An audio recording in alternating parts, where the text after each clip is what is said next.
बिस्मिल्लाहिर्रहमानिर्रहीम। अस्सलाम वालेकुम दोस्तों, क्या आपको बहुत ज़्यादा गुस्सा आता है या फिर जहन में बुरे ख्यालात और वसवसे आपको परेशान रखते हैं? हम में से अक्सर लोग इन मसाइल का हल महंगी थेरेपी या अद्वियात में ढूंढते हैं, लेकिन कायनात के सबसे सच्चे मज़हब इस्लाम ने हमें 1400 साल पहले एक ऐसा ताकतवर कलमा दे दिया था जो हर शैतानी वार को नाकाम बना देता है।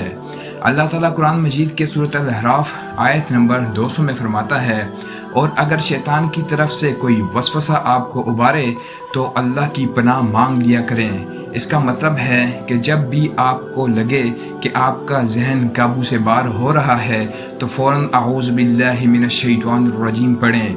यह सिर्फ चंद अल्फाज नहीं बल्कि अल्लाह की पनाह का एक मजबूत किला है। सही बुखारी की हदीस नंबर 6115 के मुताबिक एक बार दो आदमी झगड़ रहे थे। एक का चेहरा गुस्से से तमतमा रहा था।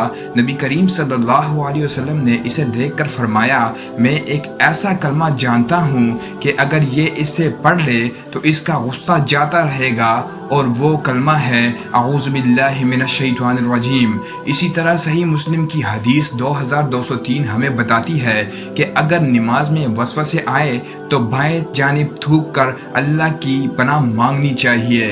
इस वजीफे का तरीका बहुत सादा है। अपनी ज़िंदगी का मामूल बना ले। हर काम शुरू करने से पहले इसे पढ़े। सुबह और शाम 3-3 बार पढ़कर अपने ऊपर दम करे, और जब भी डर, खौफ या गुस्सा महसूस हो इसे दिल से दोहराए। ये आपके गिर्द एक ऐसी गैबी डाल बना देगा जिसे शैतान कभी नहीं तोड़ सकेगा। दीन की ये कीमती बात दूसरों तक पहुँचाना सदका जारिया है। इस वीडियो को ज़्यादा से ज़्यादा शेयर करें और ऐसी मज़ीद मालूमात के लिए हमारे चैनल को सब्सक्राइब करें। जज़ाकल्लाह खैरा।